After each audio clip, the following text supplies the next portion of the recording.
নিচে নেমে আসার পরে মিহরান আর তন্ময় তাজ্জব বনে যায়। যেই পরিস্থিতিতে মেয়ে চারটাকে রেখে গিয়েছিল তারা মোটামুটি সেখানেই, সেই লেভেলেই বিরাজমান রয়েছে। মালিহা একটা লেহেঙ্গা পছন্দ করেছে কিন্তু দামে হচ্ছে না। মাহিরার যেই লেহেঙ্গা ক্যাটালগ দেখে ভালো লেগেছে সেই রংটা নেই দোকানে। আরেকটা রং আছে কিন্তু সেটা ওর পছন্দসই না। আর তুরিনের অবস্থা সবচাইতে শোচনীয়। সে একটা কলাম থেকে যত শাড়ি আছে সব বের করে ফেলেছে, কিন্তু গায়ে দিয়ে তার কাছে মানাচ্ছে না বলে একটাও ভালো লাগছে না, সব ছুঁড়ে ফেলছে সে। এদের মাঝে একমাত্র শৈলী চুপচাপ বসে আছে। মাহিরাকে এতক্ষণ ধরে যেই লেহেঙ্গাটা পাওয়া যাচ্ছে তাই নিয়ে নেওয়ার জন্য বোঝাতে গিয়ে না রাজি করাতে পেরে ও ভীষণ ক্লান্ত। আরও প্রায় আধা ঘন্টা পর তারা সেই দোকান থেকে প্রস্থান করতে পারল।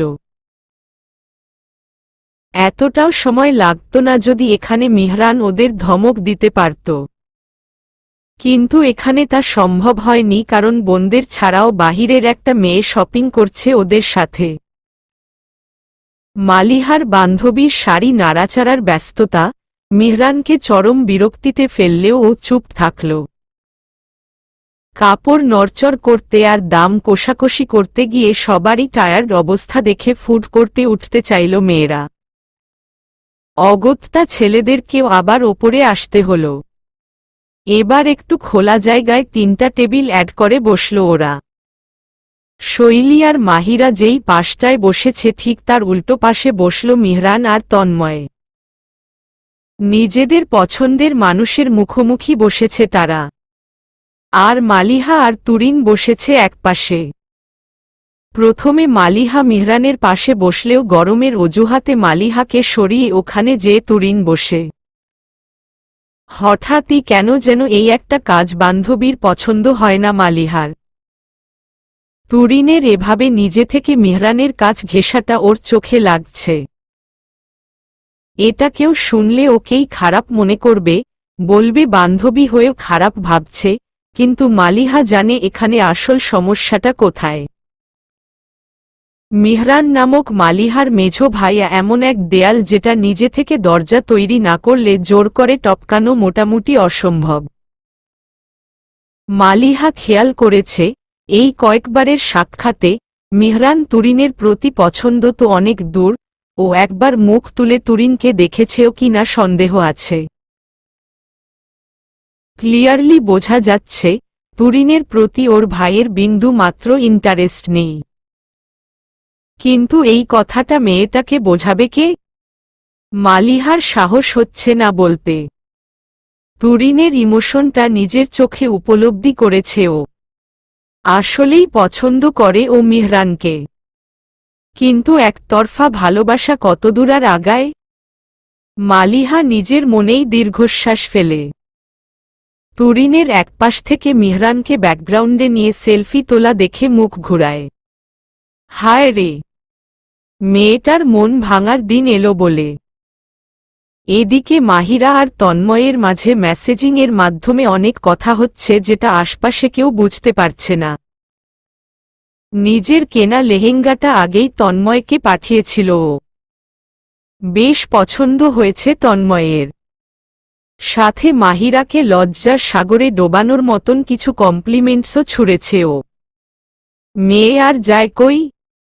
মুখটাই তুলতে পারছে না এখন। তন্ময় এই মুহূর্তে দুটো জায়গায় মেসেজ আদান প্রদানে ব্যস্ত। মাহিরার সাথে কথা লিখতে লিখতেই ওর বন্ধুদের গ্রুপ চ্যাটেও তৎপর। ইতিমধ্যেই গ্রুপ চ্যাটে টর্নেডো হিট করে ফেলেছে। তন্ময় সবাইকে মিহরানের বিয়ের সুখবর জানিয়ে দেওয়াতেই এই তাণ্ডবের আগমন। পরপর এত মেসেজ আসাতে মিহরান যারপর নাই বিরক্ত। তন্ময়ের দিকে দাঁত চিবিয়ে তাকিয়ে শেষমেশ মোবাইল ডেটাই অফ করে দিল ও। নানান কাণ্ড ঘটার মধ্য দিয়েই খাবার খাওয়া শেষ হল ওদের। নিচে নামার সময় লিফট নিল ওরা। ক্যাপসুল লিফটে উঠেই শৈলী চলে গেল একদম পেছনে। ওর মলের ভেতরের 360 ডিগ্রি ভিউটা বেশ পছন্দ। মাহিরা শৈলীর পাশে দাঁড়াতে যাওয়ার আগেই পেছনে থেকে তন্ময় ওর হাত ধরে টেনে নেয় নিজের কাছে। পেছনে থেকে হাত ধরায় অন্য কেউ দেখে না এবং মাহিরা মনে করে তন্ময় নিজের কাছে রাখার জন্য ওকে থামিয়েছে। এই সুযোগে শৈলীর পাশে যেয়ে দাঁড়ায় মিহরান। ততক্ষণাৎ ভিড়ের মাঝে ওর হাত খুঁজে গলিয়ে দেয় তা নিজের আঙ্গুলের ভাঁজে। শৈলী ছলকে মুখ ফেরায়। প্রথমে নিচে জোড়া লাগানো দুই হাতের দিকে চোখ যায়, তারপর উপরে তাকায়। মিহরানের গভীর চোখে মুহূর্তেই আটকা পড়ে। দেখে পুরু ঠোঁটের ছোট্ট তৃপ্ত হাসি। লাজে শৈলীর আক্ষি যুগল নিচে নেমে আসে, তবে হাতের বাঁধন আরও একটু দৃঢ় হয়। মিহরান সামনে তাকায়, ঠোঁট ফাঁক না হলেও চোখে খেলে যায় তুষ্ট সুখের ছোঁয়া। শৈলী নিজের থেকে বাঁধন মজবুত করার মাধ্যমে বুঝিয়ে দিচ্ছে, আছে ও, মিহরানের পাশেই আছে। গ্রাউন্ড ফ্লোরে লিফট নামার পরও মিহরান শৈলীর হাত ছাড়ল না। একে একে সবাইকে আগে নামতে দিল, তারপর আস্তে করে শিথিল করল বন্ধন। শৈলীও সময় নিয়েই নিজের হাত সরায়, আজ যেন ওর ভয় লাগে না ধরা পড়ার। ভয় কিসের? স্বামীর হাতই তো ধরেছিল। নিচে নেমে মিহরান সবাইকে একটু থাকতে বলে কোথায় যেন যায়। এই সুযোগে নিচতলার কসমেটিক্সের দোকানগুলোতে একটা ঢু মারার সিদ্ধান্ত নেয় মেয়েরা। তন্ময় বেচারা এতগুলো নারী সঙ্গে ফেঁসে যায়। কি আর করা, বন্ধুর বউ, নিজের প্রেয়সী, প্রেয়সীর বড় বোন, বোনের আবার বান্ধবী, সবাইকে দেখে রাখার দায়িত্ব যে এখন তার। সেটাই পূরণ করুক। ২০ মিনিটের মাথায় মিহরানের কল আসে তন্ময়ের কাছে, সবাইকে এক্সিটের কাছে আসতে বলে। ও গাড়ির কাছে যাচ্ছে। তার কিছুক্ষণ পরেই মিহরানের গাড়িতে জায়গা হয় ৪ জনের। তুরিনের বাসা এদিকেই, তাই ও এখান থেকেই বিদায় নিচ্ছে। যাওয়ার সময় মেয়েটার ভয়ঙ্কর রকম মন খারাপ হতে দেখেছে মালিহা, ওরও তাই খারাপ লাগছে এখন। তন্ময়কে ওর বাসার কাছাকাছি নামিয়ে আবার এলিভেটেড এক্সপ্রেস ওয়ে ধরে বাসার পথে রওনা হল ওরা। নিজেদের জিনিস কিনে মাহিরা, মালিহা ভীষণ রকম খুশি, সেগুলো নিয়েই আলোচনা জমল গাড়ির ভেতর। বাসায় নেমেও যেন সেই গল্প শেষ হওয়ার নয়। শৈলীও ওদের আড্ডাতেই সামিল ছিল যখন মিহরানের থেকে আবার মেসেজ আসায় ওর মনোযোগে ব্যাঘাত ঘটে। লিফটে উঠতে উঠতেই ও থেমে গেল। মাহিরা ভেতরে ঢুকে পেছনে ঘোরে। কি রে শৈলী, থেমে গেলি কেন? আয়। আমি আমার ছোট মানি পার্সটা পাচ্ছি না। গাড়িতে রেখে এসেছি বোধহয়। তোমরা যাও, আমি আসছি। মাহিরা মাথা ঝাঁকিয়ে লিফটের বাটন চাপ দেয়। অমনি সেটা বন্ধ হয়ে গেলেই ফোঁস করে নিঃশ্বাস ছাড়ে শৈলী। মিহরানের দেওয়া মেসেজটা আবার বের করে পড়ে। মাহিরা আর মালিহাকে কোনো একটা অজুহাত দিয়ে আপনি চলে আসুন পার্কিং লটে। আমি অপেক্ষা করছি। কপট রাগ দেখায় শৈলী। নিজের মিনি পার্সটা ব্যাগ থেকে বের করে ফোঁস করে। মানুষটার জন্য বান্ধবীকে মিথ্যা বলতে হলো ওর। পার্কিং লটে যেয়ে মিহরানের গাড়ির ব্যাকলাইট জ্বলতে দেখেই বুঝল সে ভেতরে আছে। সামনে যেয়ে ড্রাইভিং সিটের পাশের সিটের জানালায় নক দিল ও। সাথে সাথেই ভেতর থেকে দরজা খুলে যাওয়ায় মিহরানের চেহারা সামনে আসলো ওর। গাড়িতে উঠুন। শৈলী একটু অবাক হয়। কেন? আগে উঠুন, তারপর বলছি। শৈলী আর কথা বাড়ায় না, চুপচাপ উঠে পড়ে। বলুন কিসের জন্য থাকতে বললেন? কথা শেষও করতে পারেনি মেয়েটা, অমনি মিহরান গাড়ির গিয়ার চালু করে। মুহূর্তেই ওদের বিল্ডিং থেকে বের হয়ে যায় গাড়ি। শৈলী পুরাই আতঙ্কিত। কি ব্যাপার? কোথায় যাচ্ছেন? মিহরান উত্তরে শুধু একটু বাঁকা হাসে। এতে শৈলীর ভয় বেড়ে যায় আরও। আরে বলবেন তো কোথায় যাচ্ছেন? কেন? আপনার ভয় হচ্ছে আমার সাথে? শৈলীর রাগ উঠে। আপনার সাথে ভয় হবে কেন? পাগল নাকি আপনি? আমার ভয় হচ্ছে বাসায় কিছু জানাইনি। আম্মু মাহিরাদের দেখলেই আমার খোঁজ করবে। তখন কি বলবো? ওদিকে মাহিও তো কিছু বলতে পারবে না।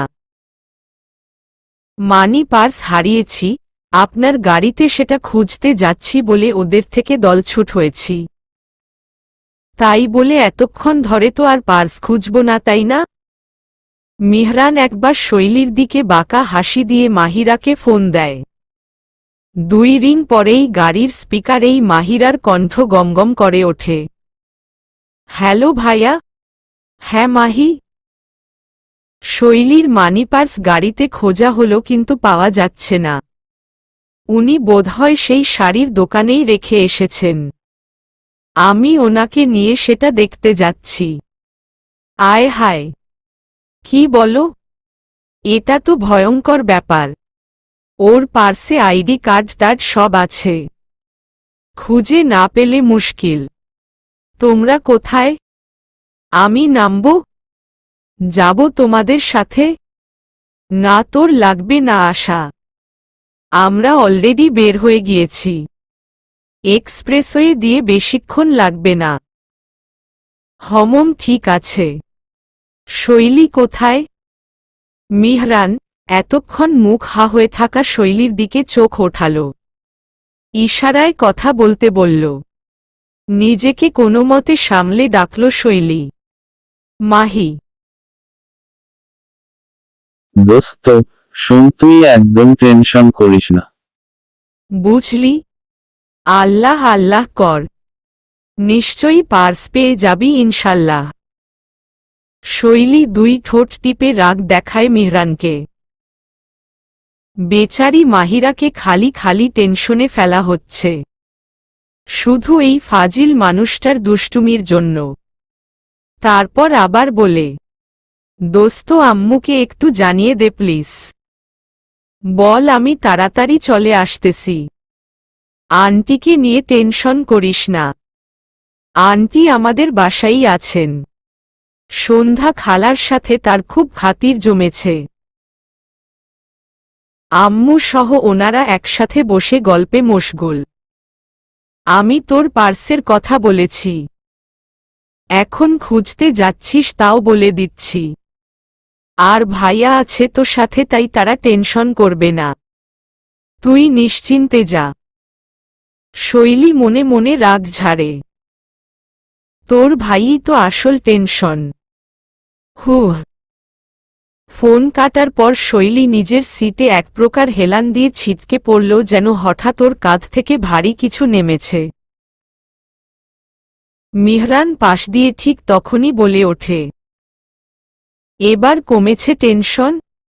শৈলী একবার ফেরে ওর দিকে, তারপর আবার মাথা ঘোরায়। এখন কি আমাকে সময় দেয়া যাবে? শৈলী উঠে বসে পাশ ফিরে সরাসরি তাকায় মিহরানের দিকে।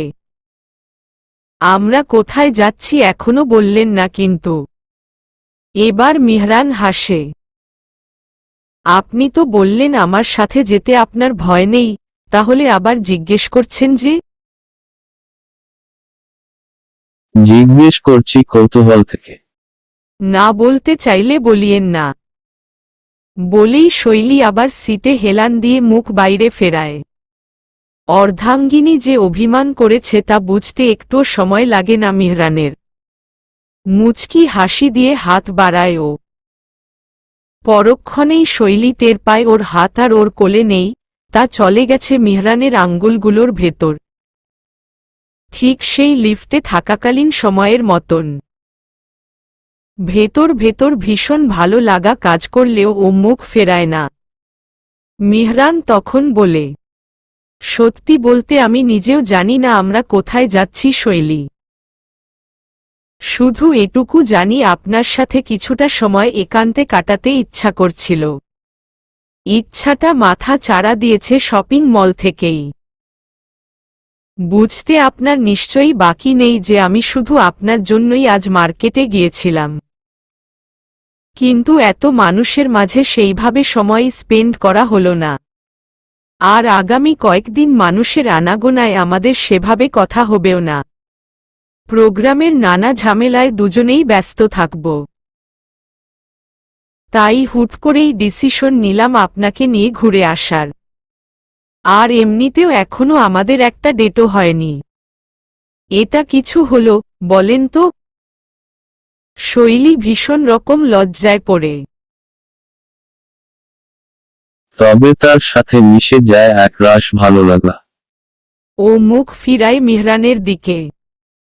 মিহরানও ক্ষণিকের জন্য হেসে শৈলীর দিকে চেয়ে আবার সামনে তাকিয়ে প্রশ্ন করে, তাহলে বলুন, কোথায় যেতে চান?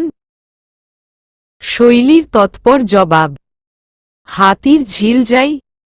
হাতির ঝিল? চলুন। মুহূর্তেই মনটা চাঙ্গা হয়ে ওঠে শৈলীর। মিহরানের থেকে অনুমতি নেয়। একটা গান ছাড়ি? আপনি নিজে গান গেলে আরো খুশি হতাম। আমি গাব? এখন? সমস্যা কি? আমিই তো। আর এখন তখন বলে কিছুই হবে না। সারা জীবন এরকম যখন তখন আবদার সহ্য করতে হবে আপনার। শৈলী ঠোঁট টিপেই হেসে দেয়। আচ্ছা, কেমন গান শুনবেন? যেটা আপনার ইচ্ছে। মমম আচ্ছা। শৈলী একটা শ্বাস নিয়ে গান ধরে। সোনার মেয়ে, তোমায় দিলাম ভুবন ডাঙ্গার হাসি। তোমায় দিলেম মধ্যদিনের টিনের চালের বৃষ্টি রাশি। আরও দিলাম রৌদ্রধোয়া সবুজ ছোঁয়া, পাতার বাঁশি। মুখে বললাম না রে ভালোবাসি। সোনার মেয়ে, তোমায় দিলাম ভুবন ডাঙ্গার হাসি। হারাবো হৃদয় টানে, ভালোবাসার একটু মানে। ইচ্ছে করছে দুজন মিলেই খুঁজি। আবেগে মেঘের ভেতর পৃথিবীর সব আদর। তুমি হবে আমার ভেবে দুচোখ বুঝি। প্রজাপতি হৃদয়টাই আমাতে নেই। এ যে কি হলো আমার, কোথায় আমি ভাসি। তোমাকেই, তোমায় দিলাম ভুবন ডাঙার হাসি। তোমায় দিলাম ভুবন ডাঙার হাসি। সোনার মেয়ে, তোমায় দিলাম ভুবন ডাঙার হাসি। তোমায় দিলাম ভুবন ডাঙার হাসি। তোমায় দিলেম মধ্যদিনের টিনের চালের বৃষ্টি রাশি। আরও দিলাম রৌদ্রধোয়া সবুজ ছোঁয়া, পাতার বাঁশি। মুখে বললাম না রে ভালোবাসি। তোমায় দিলাম ভুবন ডাঙার হাসি। সোনার মেয়ে, তোমায় দিলাম ভুবন ডাঙ্গার হাসি। মোহিত হয়ে এক ধ্যানে গানটা শুনছিল মিহরান। এক হাতে স্টিয়ারিং হুইল ও আরেক হাতে স্ত্রীর কোমল মুঠো বন্ধন ওকে সুখের ভেলায় ভাসাচ্ছিল। এরকম সময়টা ও শেষ হতে দিতে চাচ্ছিল না, কিন্তু বাস্তবতা ভিন্ন। ভেতর দিয়ে গাড়ি নিয়ে নিকেতন ক্রস করে ২০ মিনিটের মাথায় ওরা পৌঁছায় হাতির ঝিলে। সন্ধ্যা নেমেছে কিছুক্ষণ আগেই। মাগরিবের আজানও ইতিমধ্যে পড়েছে। একটা মসজিদের সামনে গাড়ি পার্ক করল মিহরান। ও মসজিদে যেয়ে নামাজ ধরল। আর মাহিরা গাড়ি লক করে ভেতরেই বসে নামাজ পড়ল। সারা শহর জুড়ে গরম পড়লেও হাতির ঝিলের খোলামেলা আবহাওয়ায় বাতাসের ছোঁয়া মেলে। পানির ছলছল আওয়াজ সেই ছোঁয়ায় মিশিয়ে দেয় ভালো লাগার আরেক মাত্রা। সেই নিবিড় পরিবেশেই গাড়ির বাইরে হেলান দিয়ে দাঁড়ানো এক কপোতী ছেলেটার শুভ্র পাঞ্জাবি যেন দ্যুতি ছড়াচ্ছে। দুই হাত বুকে বেঁধে দাঁড়িয়ে পাশে তাকিয়ে আছে এক রমণীর পানে। মেয়েটার সিল্কের ওড়নার দুই দিকের আঁচল বাতাসে দুলছে। মাথার পেছনে নিচু করে বাঁধা কুচকুচে কালো বড় খোপাটা বেশ মানাচ্ছে ওকে। দুপাশ থেকে বের হওয়া সিল্কি চুলের গোছাও চেহারায় নিয়ে এসছে অন্যরকম এক মায়াবী ভাব। সব মিলিয়ে একসাথে ভীষণ রকম মানিয়েছে দুই মানব মানবীকে। আগেও বলেছি, আপনার গানের গলার প্রতি মুগ্ধ আমি। শৈলী এই কমপ্লিমেন্টে ওপরে তাকায়। ছোটবেলায় শিখেছি গান, তবে বড় হয়ে গিটার বাজানোর প্রতি ঝোঁকটা বেড়ে গেল বলে গান শেখা আর কন্টিনিউ করিনি। এখন আর কই ভালো গাই, তাতেই এত ভয়ঙ্কর সুন্দর কণ্ঠ আপনার। আচ্ছা, একটা আবদার করি, রাখবেন তো? শৈলী আগ্রহ নিয়ে শুধায়। বলুন না। একদিন ছাদে পুলের পাশে পা ভিজিয়ে এবং আমার কাঁধে মাথা রেখে আপনি আমাকে গান শোনাবেন। শৈলী লজ্জায় হেসে দেয়। এত আদুরে আবদার সে আশা করেনি। হঠাৎ এমন ইচ্ছে কেন হলো আপনার? মিহরান সামনে চেয়ে কাঁধ দোলায়। জানি না, তবে সেদিন ছাদে আপনার পা ভেজানোর দৃশ্যটা আমার এখনো চোখে লেগে আছে। মনে হলো সেরকমই একটা সময় রিক্রিয়েট করব। তবে এবার আমি আপনার আরও কাছে থাকতে চাই, আরও নিকটে। শ্বাস হঠাৎ ভারী হয়ে পড়ে শৈলীর। এত ভালো লাগাগুলো হুট করে ওর হৃদয় প্রবেশ করছে, ও সামলে উঠতে পারছে না। মিহরান যেন আজ একটু বেপরোয়া, তাই তো শৈলী স্পষ্ট লাজের মুখশ্রী দেখেও সে এক ধাপ এগিয়ে আসে। কি হল? দিবেন না কাছে আসতে? শৈলীর হাত মিহরানের হাতের মুঠোয় কখন পৌঁছেছে ও জানে না। তার ওপর এমন এক প্রশ্নর কি মুখে কোনো উত্তর হয়? কিন্তু কেউ তো অপেক্ষা করছে সেই উত্তরের। তাহলে শৈলীর হঠাৎ কি হয় ওর জানা নেই, তবে নিঃশব্দে নিজের মাথা মিহরানের বুকের সাথে ঠেকিয়ে সে নিজের উত্তর বুঝিয়ে দেয়। পুষ্ট মিহরান চুপ করে উপভোগ করল এই সময়টা। নিজেকে খুব সুখী সুখী মনে হচ্ছিল তখন। কিছুটা সময় এভাবেই পার হয়। শৈলী মিহরানের বুকে মাথা রেখেই বলে, আচ্ছা, একটা কথা জিজ্ঞেস করি? মিহরান হাসে। কি? আমার না আপনার ফ্রেন্ড তন্ময় ভাইয়ার হাবভাবে অবাক লেগেছে আজকে। মিহরান অবাক। কেন? ও কি করল? না, কিছুই করেননি তিনি। তবে আপনারা শাড়ির দোকান থেকে কোথায় গেলেন না? ওখান থেকে আসার পর থেকে ওনাকে মুখ ভরে আমার দিকে তাকিয়ে শুধু হাসতে দেখেছি। বুঝলাম না ব্যাপারটা। আগে তো আমার দিকে তাকাননি পর্যন্ত, কিন্তু পরে এত অ্যাটেনশন কেন? মিহরানের কপাল এবার সোজা হয়। কারণ আমি ওকে আমাদের বিয়ের ব্যাপারে বলে দিয়েছি। He knows that you are my wife. এবং শুধু ওই না, আমার বন্ধু মহলে সবাই জেনে ফেলেছে। শৈলী শটান দাঁড়িয়ে পড়ে মিহরানের মুখোমুখি। কি? আপনি বলে দিয়েছেন? হ্যাঁ। আয় হায়, তাই বলি এভাবে হাসছেন কেন উনি? শৈলী লজ্জায় মাথা নোয়ায়, কিন্তু পরক্ষণেই সেই নোয়ানো চোয়ালটা নিজের আঙ্গুলে ধরেই মিহরান ওর মুখ বরাবর ওঠায়। কণ্ঠে মাদকতা মিশিয়ে ফিসফিস করে বলে, এখন তো একে একে পুরো পৃথিবী আমাদের ব্যাপারে জানবে মিসেস মিহরান। সাবধান, আপনার লজ্জার কৌটা খালি হলো বলে। মিহরানের আঙ্গুল নিজের থুতনি থেকে সরিয়ে লজ্জায় আবার ওরই বুকে মুখ লুকায় শৈলী। এই দেখে শান্ত হাসি ছোটে মিহরানের। এক হাতে আদুরে ছোঁয়ায় আগলে নেয় নিজের স্ত্রীকে। শৈলী ওর কাঁধের পাশে মিহরানের হাতের পরশ পেয়ে শান্ত হয়। আগে ঠিক এই পরশেই চমকে উঠত ও, এখন শান্ত হচ্ছে। আচ্ছা, এটা কিসের লক্ষণ? ও কি মেহরানকে আসলেই ওর সন্নিকটে আসার পথ খুলে দিচ্ছে? কি ভাবছেন? শৈলী চোখ তোলে শুধু, দুষ্টু হাসি মেখে বলে, ভাবছি আপনি কত বড় একজন মুখোশধারী মানুষ। মেহরানের ভ্রু জোড়া তখনই কুঞ্চিত হয়। এটা কেন মনে হলো আপনার? তো হবে না।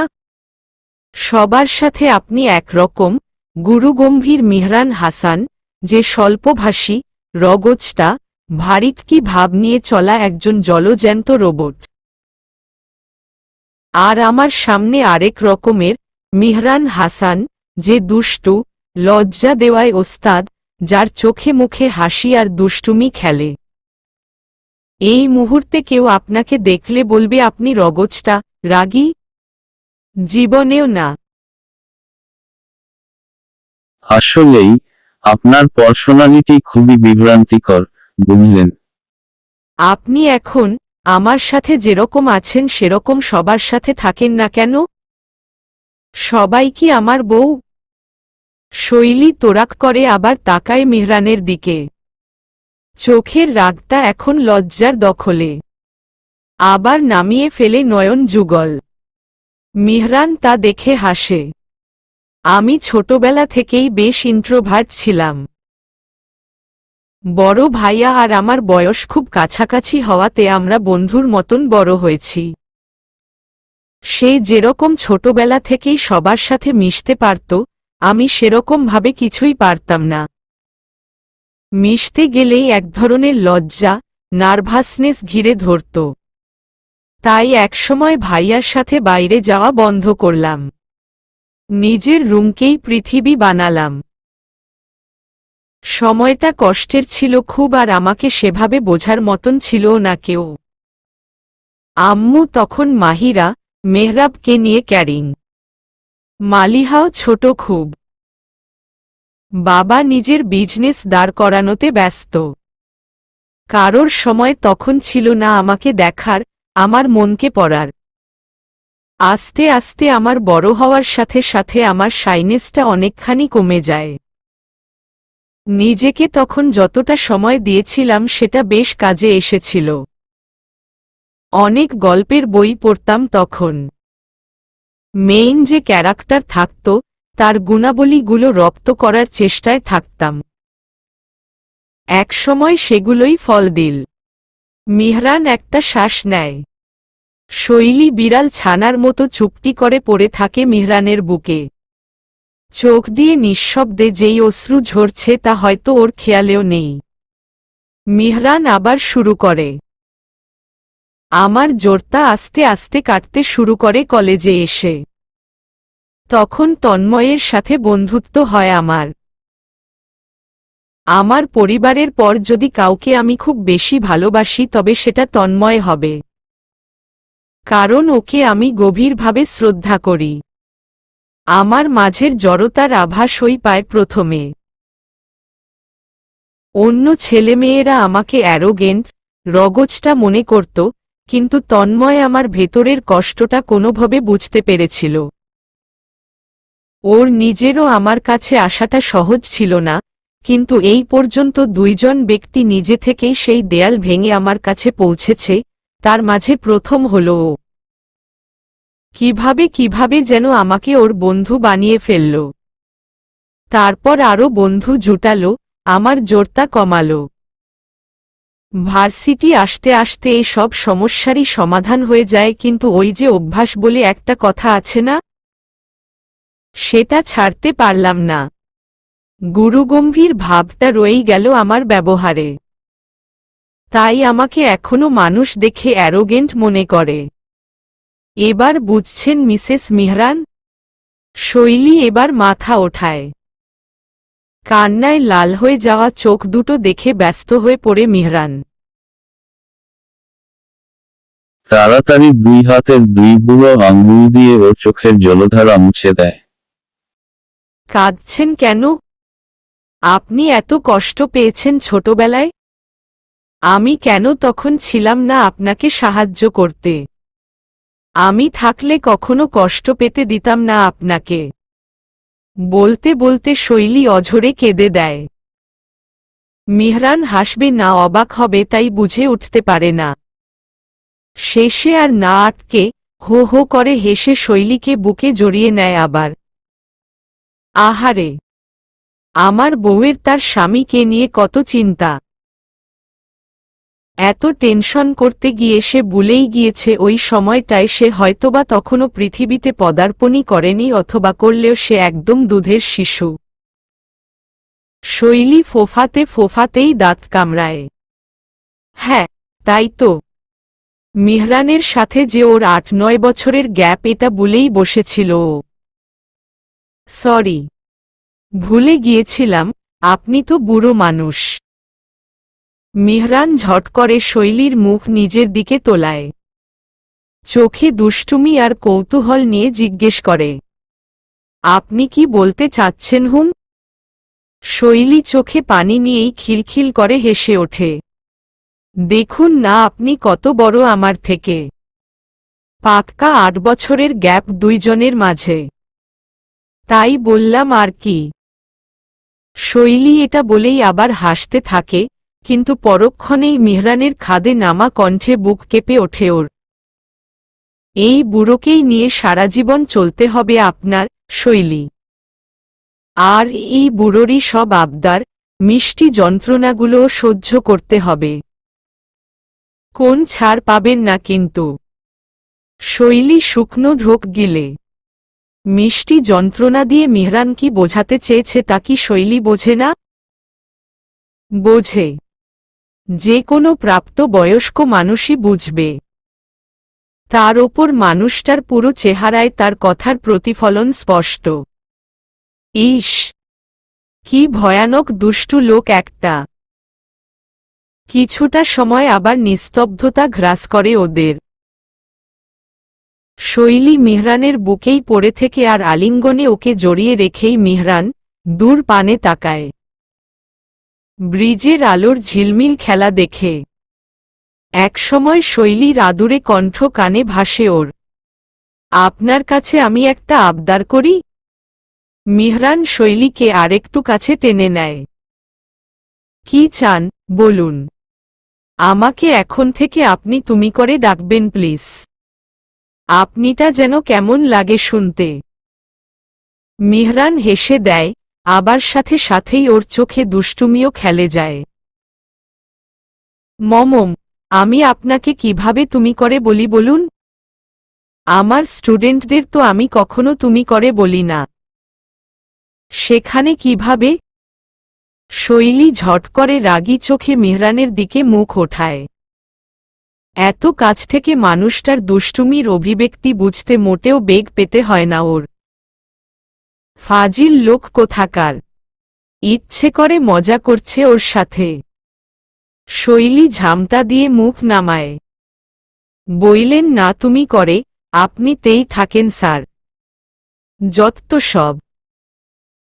মিহরান এবার শরীর কাঁপিয়ে হেসে দেয়। বোঝে তার ছোট্ট আদুরে বউটা বেশ অভিমানী। আলিঙ্গন দৃঢ় করে কিছু বলতে যায়, তবে তার আগেই শৈলীর ফোন বাজায় ও একটু নড়ে চড়ে ওঠে। মিহরানকেও ওকে আলিঙ্গন থেকে ছোটাতে হতো। মাহিরার কল দেখে মিহরানের দিকে তাকায় শৈলী, তারপর ফোন ধরে। হ্যাঁ মাহি বল। হ্যাঁ হ্যাঁ স্যারের সাথেই আছি, ব্যাগও পেয়েছি। ফিরছি বাসায়। হোমম। স্যার অনেক ভালো মানুষ, আমাকে সাহায্য করেছেন। ঠিক আছে রাখ। হমম বাই। ফোন রেখেই মুখ সোজা করে শৈলী বলে, চলেন স্যার। ফিরতে হবে এখন। হঠাৎ করেই এবং বারবার স্যার ডাক শুনে মিহরানের খটকা লাগে। শৈলী এভাবে ওকে জব্দ করার চেষ্টা করছে, সেটা ভালোই বুঝে। তবে সে দমে যাওয়ার মানুষ না। দেখতে চায় শৈলী ওর রাগ পুষে রাখে কতক্ষণ। সারা রাস্তায় শৈলী মুখটা ভার করে অন্যদিকে তাকিয়ে থাকে। মিহরান হাত বাড়িয়ে ওর হাতটা নিজের মাঝে নেওয়ার পরেও ও তাকায় না। এর মাঝে কলিগের একটা ফোন আসায় মিহরানও একটু ব্যস্ত হয়ে যায়। বাকি রাস্তা আর কথা হয় না দুজনের মাঝে। বাসার সামনে গাড়ি থামতেই শৈলী দরজা খুলে বের হতে নিলে পেছনে থেকে আটকায় মিহরান। আরে আরে বাই না দিয়েই চলে যাচ্ছেন? শৈলীর মুখ সেই থমথমে, সেই মুখেই ঘুরে তাকায়। সরি স্যার, আপনাকে সালাম না দিয়েই চলে যাচ্ছিলাম, বিরাট ভুল হয়েছে। আসসালামু আলাইকুম স্যার। এই বলে হাত ঝামটা মেরে মিহরানের কবজি থেকে সরিয়ে নিল। মিহরান রিয়্যাক্ট করার আগেই গটগট করে হেঁটে বাড়ির ভেতরে চলে গেল শৈলী। মিহরান সেটা দেখেই শব্দ করে নিজের মাঝেই চিন্তায় পড়ল। বউ তো খেপসে দেখি। শৈলী ওপরে উঠল ভারাক্রান্ত মনে। একটা আবদারই তো করেছিল, এভাবে মানুষটা ওকে খেপাবে তাই বলে?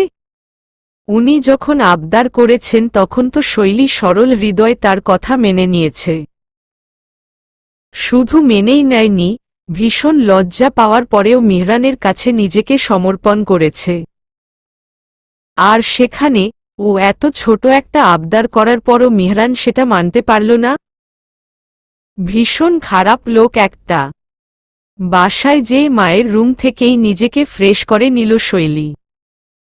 নিজের রুমের থেকে অচেনা আওয়াজ পেয়েই বুঝতে পারল মেহমানরা চলে এসেছে। ওদিকে আর পা বাড়াল না ও, বরং বাসা থেকে বের হয়ে সোজা মাহিরাদের বাসায় গেল। মা আর নিপুণও ওখানেই। ড্রয়িং রুমে যেয়েই মিহরানকে সোফায় বসা দেখল শৈলী। মিহরান তখন পানি খাচ্ছিল। বোঝাই যাচ্ছে মাত্র উঠে এসেছে নিচ থেকে। মিহরান শৈলীকে দেখে চোখ ওঠালেও শৈলী মুখ বাঁকিয়ে ওর সামনে দিয়ে ডাইনিং রুমে চলে গেল। মিহরান ওকে ডাকার সময়ও পেল না। ডাইনিং হলে নারীদের আসর বসেছে।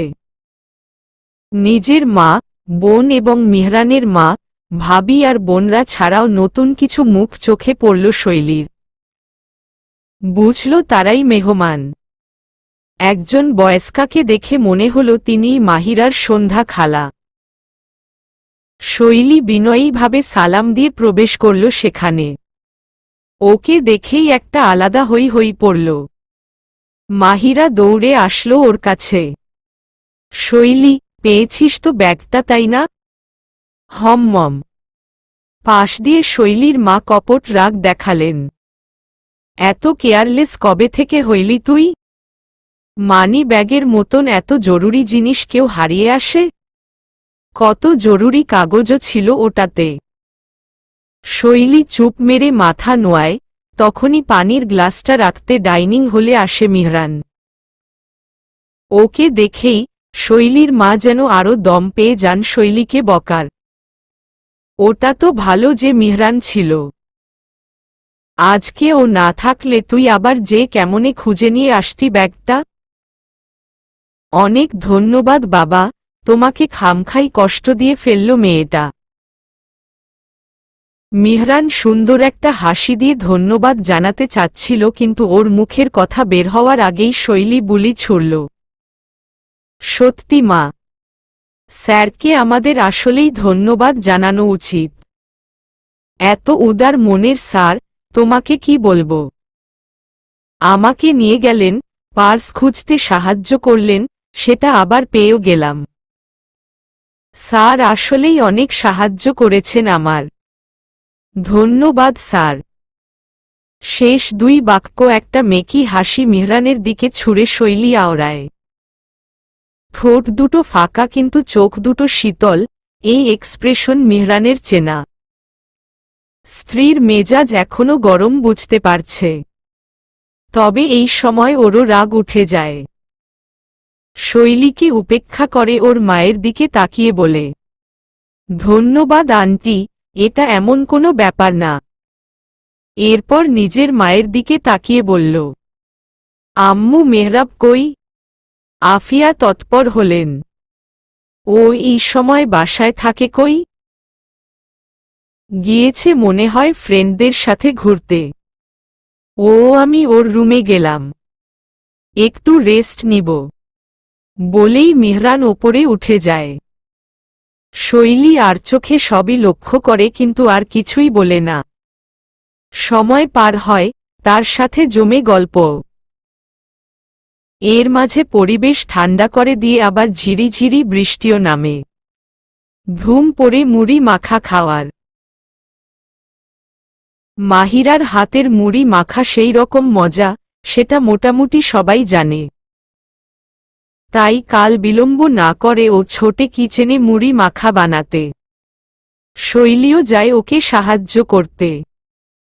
দুই বান্ধবী টুকুর টুকুর কথা বলতে বলতে মাখিয়ে ফেলে এক গামলা মুড়ি।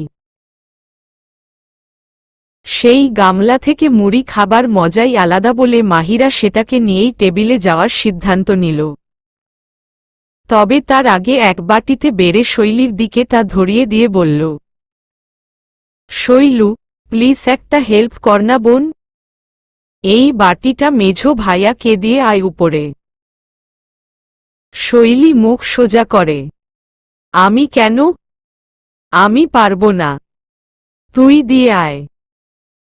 মাহিরা নিজের মুড়ি মাখানো হাতটা উঠায়। তুই দেখছিস আমার হাতের অবস্থা? এই অবস্থায় ভাইয়ার কাছে খাবার নিয়ে গেলে থাবর খেয়ে ফিরতে হবে। আমি বরং এখানে সবাইকে সার্ভ করি, তুই ঝটপট দিয়ে চলে আয়। যা না দোস্ত, প্লিজ। মাহিরার আকুতি শৈলী ফেলতে পারে না। মুখ বাঁকিয়ে বাটিটা উঠায় হাতে। তারপর বের হয়ে যায় রান্নাঘর থেকে।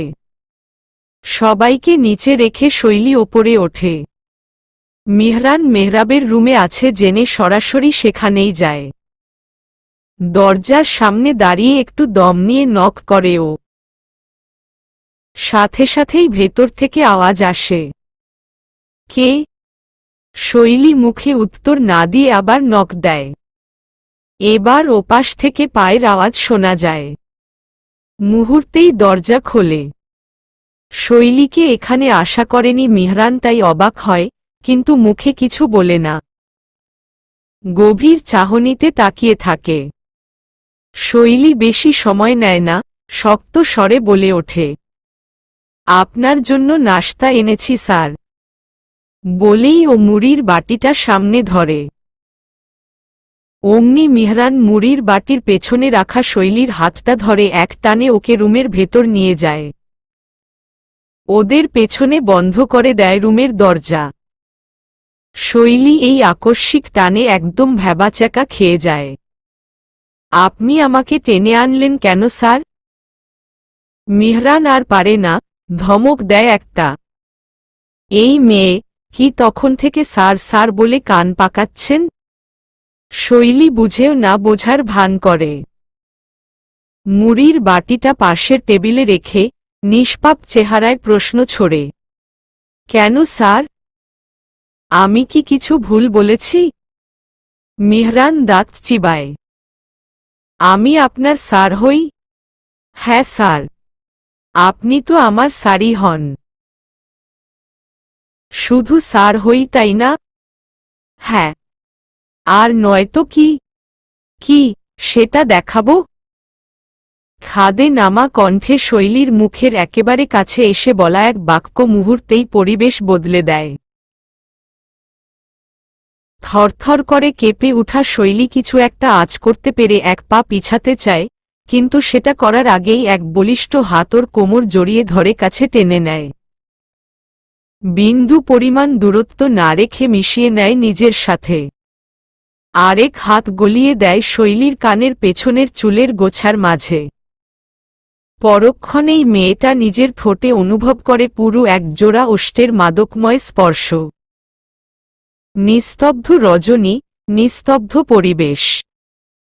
পিনপতন নীরবতার মাঝে শোনা যাচ্ছে শুধু ঘড়ির কাঁটা ঘোরার টিক টিক আওয়াজ। তার সাথে তাল ধরেছে দূর থেকে ভেসে আসা ধরণীর বুকে নামা বৃষ্টিধারার মধুর শীতল ধ্বনি। আর কোনো শব্দের অস্তিত্ব কি পাওয়া যায়? যায় তো। দুই মানব মানবীর গভীর নিঃশ্বাসের শব্দ, যা একে অপরের সাথে মিশে লুটিয়ে পড়ছে। এমন এক আকস্মিক আক্রমণে শৈলী সম্পূর্ণ দিশা হারিয়ে ফেলে। কি থেকে কি হয়ে গেল বোঝার আগেই মিহরান ওকে নিজের মাঝে আগলে নেয়। কোমরের বাঁধন আরেকটু দৃঢ় করে বুকের সাথে মিশিয়ে ধরে। মাথাটা খানিক উঁচিয়ে কাছে টেনে আনে খানিকটা। নিজের ভালোবাসার পরশ করে আরও একটু গভীর। চোখ খিচে আসে শৈলীর। মিহরানের টানে পায়ের পাতা উঁচু হয়ে ওঠে। আপনাতেই দুই হাত উঠে আসে মিহরানের বুকে। বাসার পরনের টি শার্টটা খামচে ধরে ও। ঘড়ির সেকেন্ডের কাঁটা মনে হয় 40তম গর্জন তুলছে যখন মিহরান শৈলীর ওষ্ঠ আলগা করে। আস্তে ধীরে ও চোখ খুলে নিজের সামনে খুঁজে পায় এক রক্তিম মুখশ্রী। দেখে ছোট্ট আদুরে ত্বকে লজ্জা স্পষ্ট ঠিকরে বের হচ্ছে। মিহরান মুচকি হাসে। কানের পেছনে থেকে হাত সরিয়ে মসৃণ সেই ত্বকেই আঙ্গুল বোলায়। শৈলী। শৈলী নির্বাক, তবে পিটপিট করে চোখ খোলে। স্বামীর মাদকময় দৃষ্টিতে নিজেকে আটকা পায় পরক্ষণেই। লজ্জায় যেন গাল হয়ে যায় দ্বিগুণ রক্তিম। সাথে সাথেই চোখ নামায় নিচে। মিহরানের বাহুবন্ধন থেকে ছাড়া পাওয়ার আপ্রাণ চেষ্টায় লেগে পড়ে। কিন্তু পুরুষালী শক্তির সাথে ওর মতন ছোট্ট খাটো মানুষ কি পারে? শেষে হাল ছেড়ে দিয়ে গভীর শ্বাসে ক্ষীণ স্বরে আকুতি জানায়, ছাড়ুন না। মিহরান ঠোঁট নামায় ওর কানের কাছে। শুনতে পায় দুষ্টুমি ভরা প্রশ্ন। এখন বোঝাতে পেরেছি আমি কে? এখনো স্যার ডাকবা আমাকে? চকিতে শৈলী তাকায় মিহরানের দিকে। মানুষটা ওকে ডাকবা বলেছে, ডাকবেন না। তার মানে সে তুমি বলে সম্বোধন করছে শৈলীকে। মিহরান নিজের প্রেয়সীর চোখের অবিশ্বাস দেখে আবার মুচকি হাসে। কপালে চলে আসা কিছু ছোট চুলের পাপড়িগুলোকে সরাতে সরাতে বলে, আমার বউ দেখি বেশ অভিমানী। তবে আমার জন্য এটা ভালো লক্ষণ। অভিমান করলেই এখন থেকে এভাবে অভিমান ভাঙানো যাবে, কি বলো? শৈলী তক্ষুনি মুখ লুকায়। ধ্যাত, আপনি ভীষণ খারাপ। ছাড়ুন আমাকে। যদি না ছাড়ি? শৈলী সতর্ক হয়। দেখুন, নিচে আমাদের পরিবারের অনেকেই আছে।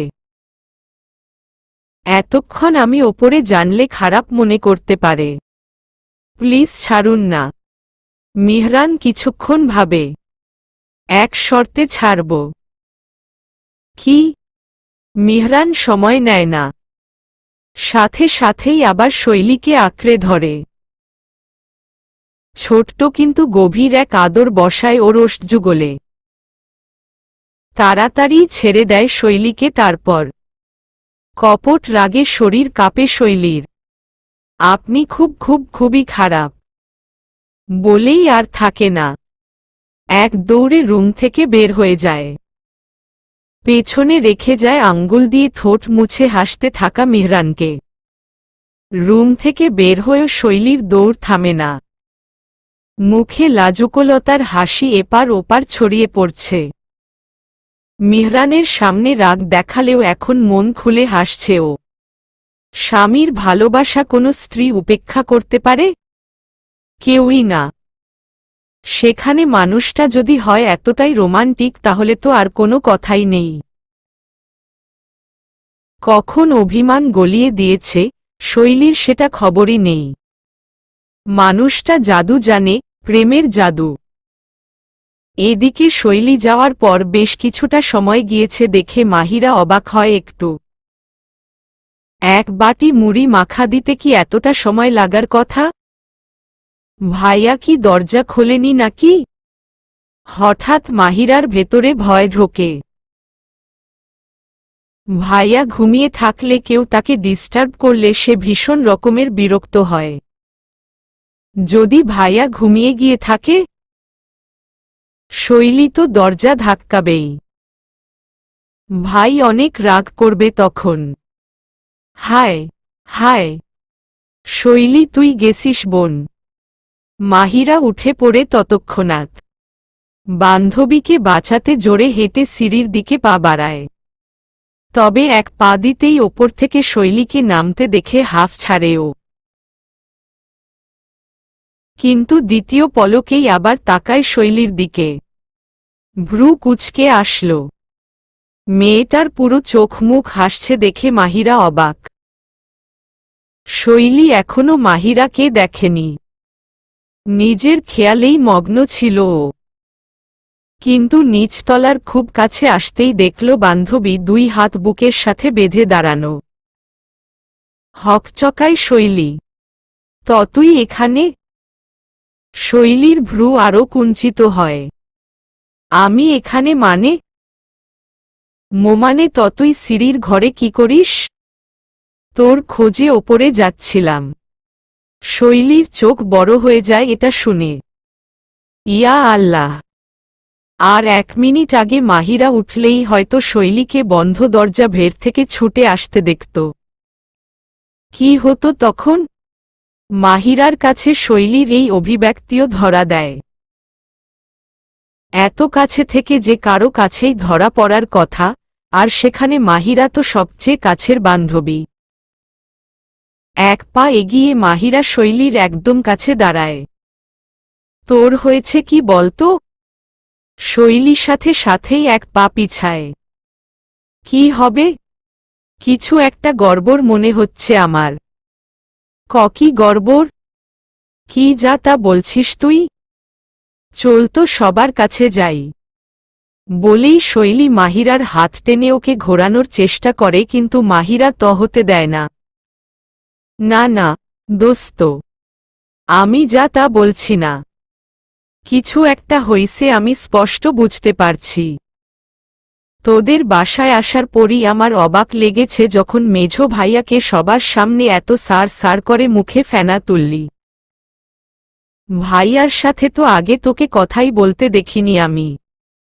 এখন আবার খাবার দিয়ে আসতে গিয়ে হেসেই খুন হচ্ছিস। ব্যাপার কি বলতো? কিছু ঘটেছে নাকি বান্ধবী? হম হম। শেষের প্রশ্নটা দুষ্টুমি মাখা মুখ নিয়েই মাহিরা ছড়ে শৈলীর দিকে। শৈলী এর উত্তর কি দিবে তা খুঁজে পায় না প্রথমে। মনে মনে ঠিক করে আর বান্ধবীর কাছে লুকাবে না, সব বলে দিবে। কই, মিহরান তার বন্ধুর কাছে তো লুকায়নি, তাহলে ও লুকাবে কেন? মাহিরা তো শুধু বান্ধবীই না, মিহরানের বোনও মানে সম্পর্কে ওর ননদও হয়। ওর তো সত্যটা জানার অধিকার আরও বেশি। শৈলীর মুখে না শুনে অন্যখান থেকে জানলে ভীষণ কষ্ট পাবে মেয়েটা। এইসব চিন্তা করে শৈলী সিদ্ধান্ত নিল মাহিরাকে এখনই সব বলবে। এই শৈলী, কি ভাবছিস এত? আমার প্রশ্নের উত্তর দে। শৈলী মাথা ওঠায়। মাহি শোন, আমার না তোর সা। এই যে দেখ কাণ্ড। দুই বান্ধবী একসাথে হলে পৃথিবীতে কি হচ্ছে সব ভুলে যায়। তৃতীয় যে একজন ব্যক্তি আছে এই গ্রুপে সেটার ব্যাপারেও তারা থাকে লাপাত্তা। শৈলীর কথা মাঝপথেই আটকায় কারণ মেহরাব চলে আসে মাঝে। বোন আর বান্ধবী মাথায় হালকা চাটি মেরে বলে, কি কথা বলছিস দুজন? মাহিরা চটে যায়। তুই সব জায়গাতেই ব্যাটা থার্ড পারসন সিঙ্গুলার নাম্বার। আমাদের খোশগল্পে ব্যাঘাত ঘটালি। আমার ছাড়া গল্প করলে এমনই হবে বুঝলি। আর এমনিতেও এখন আর কোনো গল্প হবে না কারণ আম্মু তোদের দুজনকে ডাকছে। যা। কথা ওখানেই থামিয়ে দিতে হয় ওদের।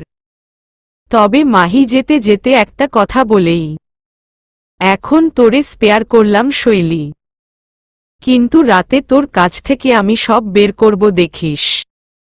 শৈলী বান্ধবীর কপট রাগ দেখে হেসে দেয়। মনে মনে বলে, তোর কষ্ট করার দরকার নেই দোস্ত, আমি নিজেই সব বলবো। ডাইনিং হলে ওরা যে দেখে মানুষের সমাগম আরও বেড়েছে। সন্ধ্যার খালার 2 মেয়েও এসেছে ইতিমধ্যে। একজন মালিহা সমান, নাম ইতি। আরেকজন ইন্টারে পড়ে, নাম বিথি।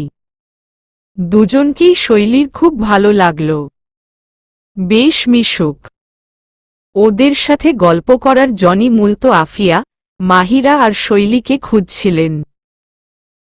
নিপুণ সহ 5 জন একসাথে হয়ে ড্রয়িং রুমে বসে আড্ডা দিতে বসল। কিছুক্ষণ পর মালিহাও জয়েন করল ওদের। শেষমেশ এক বিশাল গ্রুপে পরিণত হল ওদের আসর।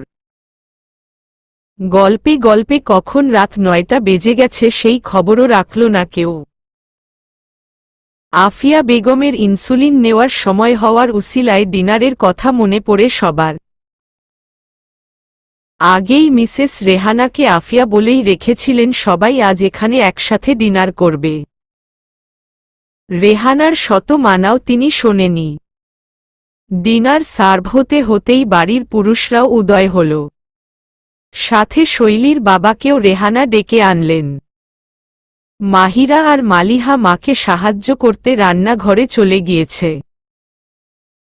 শৈলীও যেতে চাচ্ছিল কিন্তু বিথির সাথে নিপুণ থাকলেও ইতি একা হয়ে যাবে বলে ওকে রেখে গেল মালিহা।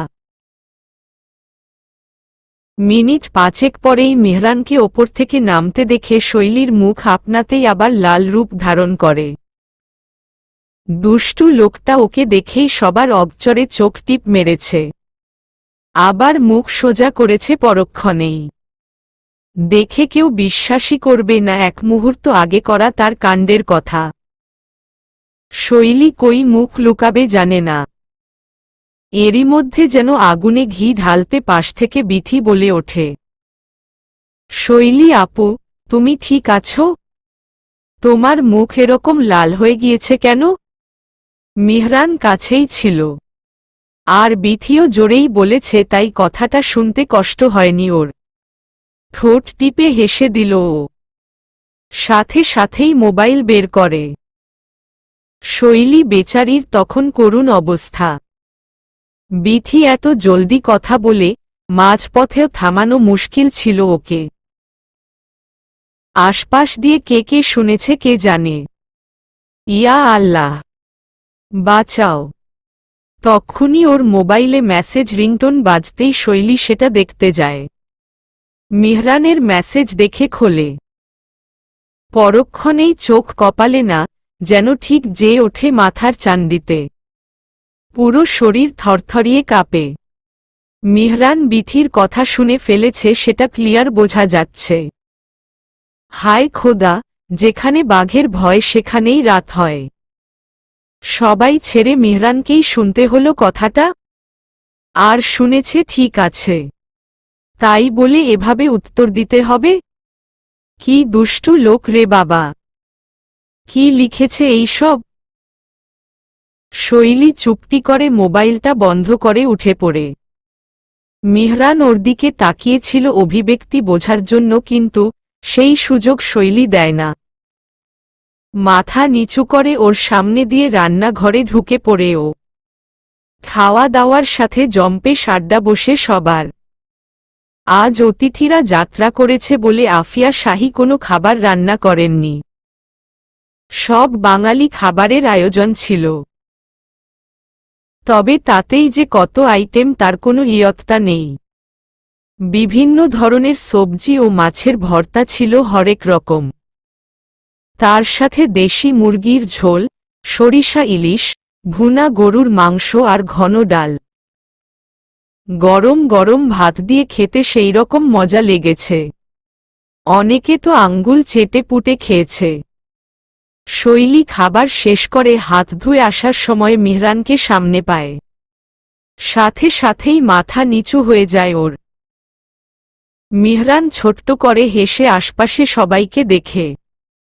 তারপর আস্তে করে শৈলীর কানে প্রশ্ন দেয়, মেসেজটা পড়েছ? শৈলীর বিশ্বাস হয় না। কি খারাপ মানুষ! শব্দের মাধ্যমে এত লজ্জা দিয়ে আবার সেটার প্রশ্নও করে। খুব ক্ষীণ কিন্তু কঠিন স্বরে উত্তর দেয়, অসভ্য। মেহরান শুনতে পায়। ঠোঁট টিপে নিঃশব্দে হাসে, তবে কিছু বলে না।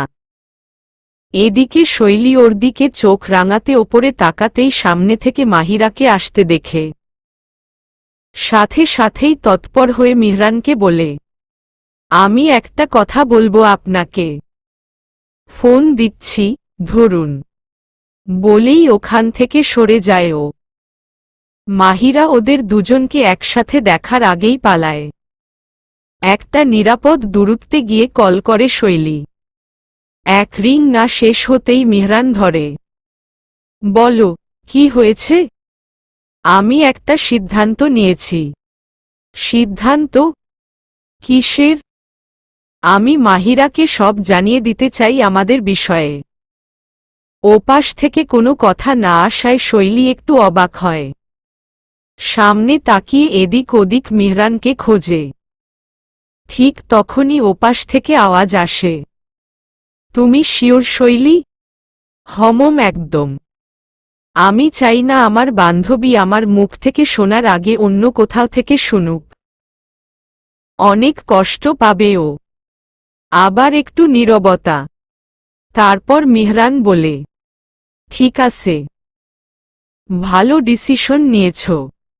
আমারও মনে হয় মাহিরাকে জানানো উচিত আগে। She has the right to know before. শৈলীর মুখে হাসি ফোটে, মিহরান ওকে বুঝবে এই বিশ্বাস ছিল ওর। কিন্তু শৈলী, তুমি একা ওকে কিছু বলতে যেও না। আমিও থাকব। আমরা একসাথে বলবো ওকে। শৈলী একটু অবাক হয়।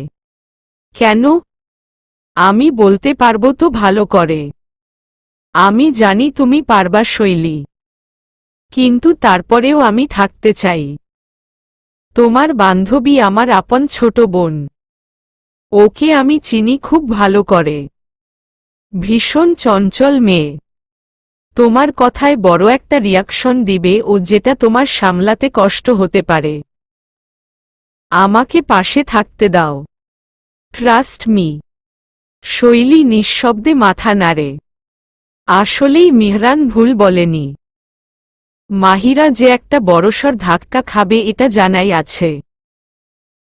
তখন আসলেই যদি শৈলী পরিস্থিতি সামলাতে না পারে, একা ঠিকভাবে সব না বলতে পারলে, মাহি যদি ওকে ভুল বুঝে, বলবে কিভাবে ঠিক করে সব? সেই রাতের ঘটনার আধা সময় তো ও অজ্ঞানী ছিল। মিহরান থেকে শুনেছে সব, কিন্তু শোনা পর্যন্তই, নিজে তো অনুভব করেনি। মিহরান থাকুক ওর সাথে, এটাই বেস্ট ডিসিশন। ঠিক আছে, তাহলে আমরা কোথায় কথা বলবো ওর সাথে? মমম, তোমরা তো 6 তলাতেই যাচ্ছ তাই না? হমম। আচ্ছা, আমি মেসেজ দিলে মাহিকে নিয়ে 7 তলার ছাদে এসো। ওখানেই কথা বলবো। আচ্ছা, রাখি তাহলে। হমম। ফোনটা রেখে শৈলী আবার চলে গেল মেয়েদের মাঝে।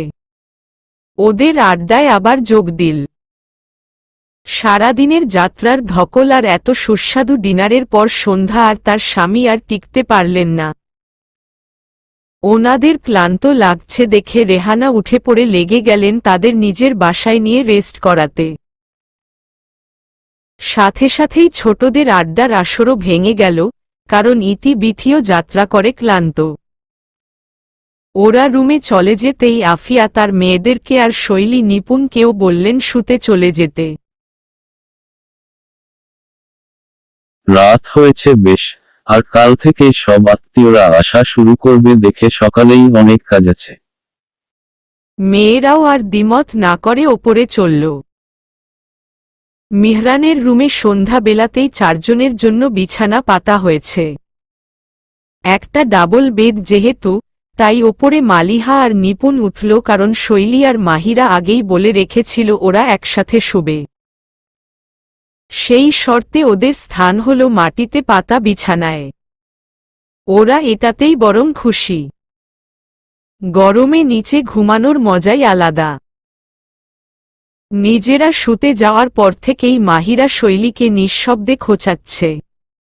কিন্তু শৈলী এখনো নির্বাক। শুধু চোখের ইশারায় বুঝিয়েছে সব বলবে। রাত 12:30। শৈলীর মোবাইল অন্ধকারে জ্বলে ওঠে। মেসেজ দেখেই পাশ ফিরে ও আধা তন্দ্রায় নিমজ্জিত বান্ধির কানে ফিসফিস করে, মাহি ওঠ জলদি। ঘুমন্ত কণ্ঠের উত্তর আসে, কেন? কি হইছে? সারপ্রাইজ। মাহি ওঠা না। মাহিরার চোখে ঘুম কিছুটা পালায়। কোনোমতে টেনে উঠে বসে ও বিরক্তি নিয়ে শৈলীর দিকে চায়। তোর প্রবলেমটা কি বলতো? এতক্ষণ গল্প করতে চাইলাম, তখন চুপ ছিলি। আর এখন যখন ঘুমটা মাত্র ধরল বলে, তখন ওঠানোর জন্য পাগল হয়ে গেছিস। এটা কিছু হইল? শৈলী বান্ধবীর বিরক্তিতে মুচকি হাসে। ওঠ ওঠ। প্রমিস করছি, এমন সারপ্রাইজ দিব তোর সব ঘুম চলে যাবে। মাহিরার চোখ বড় হয়। কি সারপ্রাইজ? দেখিস শৈলু, রাত বিরাতে হার্ট অ্যাটাক করাই দিস না আবার। নিচু স্বরে তবে খিলখিলিয়ে হাসে শৈলী। দেখা যাক। এখন ওঠ। আর আস্তে কথা বল। আপু আর নিপুণ উঠে যেতে পারে। কিছুক্ষণ পরেই দুইটা অবয়বকে অন্ধকারে রুম থেকে বের হতে দেখা যায়। শৈলী মাহিরার হাত ধরে 6তলা থেকে বের হয়ে ওপরের ছাদের দিকে পা বাড়ায়। মাহিরা ওপরে একবার তাকিয়ে অবাক হয়ে প্রশ্ন ছোড়ে, দোস্ত আমরা এত রাতে ছাদে যাচ্ছি কোন? শৈলী ঘাড় ফেরায়। চল, গেলেই বুঝবি। আর কথা না বলে দুজন উঠে আসলো। ছাদে যেয়ে প্রথমে কাউকেই দেখা গেল না। পরে ছাদের এক কোনায় রেলিংয়ের পাশে মিহরানকে ঝুঁকে দাঁড়িয়ে থাকতে দেখে প্রচুর অবাক হল মাহিরা। সাথে ভয়ও ঢুকল মনে। ভাইয়া এখানে কেন? মনের প্রশ্ন মুখেই টেনে আনল ও। শৈলীকে কনুই দিয়ে গুঁতো দিল। মেঝো ভাইয়া এখানে কি করছে? শৈলী সরাসরি কোনো উত্তর দেয় না। মাহিরার হাত ধরে টানে শুধু। আয়। ঢাকার রাত। মধ্য রজনী হলেও রাস্তাঘাটের নিয়ন আলো আর বাড়িতে বাড়িতে ফ্লোরেসেন্ট লাইটের ফুটফুটে আলোয় সেটা বোঝার উপায় কম। সেই আলোকধারায় ভেসে যাওয়া ছাদের এক প্রান্ত থেকে আরেক দিকে এলো মাহিরা আর শৈলী। অনেকটা কাছে আসতেই মিহরান ওদের দিকে ফিরে ঘুরে দাঁড়াল। দিনের বেলায় যেই মেয়ে এই ভাইয়ের ভয় থরথর করে কাঁপে, রাতে ওর কি অবস্থা হচ্ছে তা শুধু এক আল্লাহ আর মাহিরা নিজে জানে। ভয় আত্মার শীতল অনুভূতি নিয়ে শৈলীর পাশে দাঁড়ায় ও। ভাইয়া মানে? মিহরান প্রথমে শৈলীর দিকে তাকায়, নিশ্চয়তার চাউনি দিয়ে কথা শুরু করতে বলে। শৈলীর ঠোঁট তখন একে অপরের সাথে জোড়া দেয়া। নিজেকে ধাতস্থ করতে ব্যস্ত ও। গভীর এক নিঃশ্বাস নিয়ে ও মাহিরার সামনে দাঁড়ায়। মাহিতকে একটা বিষয়ে আসলে জানানো হয়নি আমার। আমার জীবনের অনেক বড় একটা ঘটনা ঘটে গিয়েছে কিছুদিন আগে। মাহিরার চোখ কপালে। আয় হায়, কি বলিস? কি ঘটছে? খারাপ কিছু? তুই ঠিক আসিস তো? শৈলী মাথা উঠিয়ে সরাসরি তাকায় বান্ধবীর দিকে। মুহূর্তেই চোখ নরম হয়ে ওঠে ওর। তারপর পাশে দাঁড়ানো বিশাল দেহী পুরুষটার দিকে কৃতজ্ঞতার দৃষ্টি ছোড়ে। অনেক খারাপ কিছুই ঘটতে যাচ্ছিল আমার সাথে। হয়তো ঘটেও যেত যদি তোর ভাই না থাকতেন আমার পাশে। ওপর আল্লাহ রহমত, তোর ভাইকে উসিলা করে আমাকে বাঁচিয়েছেন তিনি। মাহিরা হতভম্ব হয়ে সব শুনেই চলেছে। কিচ্ছু বোঝার মতন উপায়ও খুঁজে পাচ্ছে না। শৈলীর হাত ধরে একবার হালকা ঝাঁকায় ও। শৈলু, তুই কি বলছিস বলতো? আমার মাথায় কিছুই ঢুকছে না রে। আমার ভয় হচ্ছে ভীষণ। কি হয়েছে বল না? হঠাৎ পরিবেশ ভারী হয়ে কেমন এক বিষাদের ছায়া নামল তিনজনের মাঝে। শৈলীর মুখশ্রীর রূপ বদলাতে সময় লাগল না। যেই চোখ জোড়ায় এতক্ষণ জলঘোলা ছিল, তা থেকে হুট করেই অশ্রুধারা গড়িয়ে পড়তে শুরু করল। আচমকাই কান্নায় ভেঙে পড়ে শৈলী।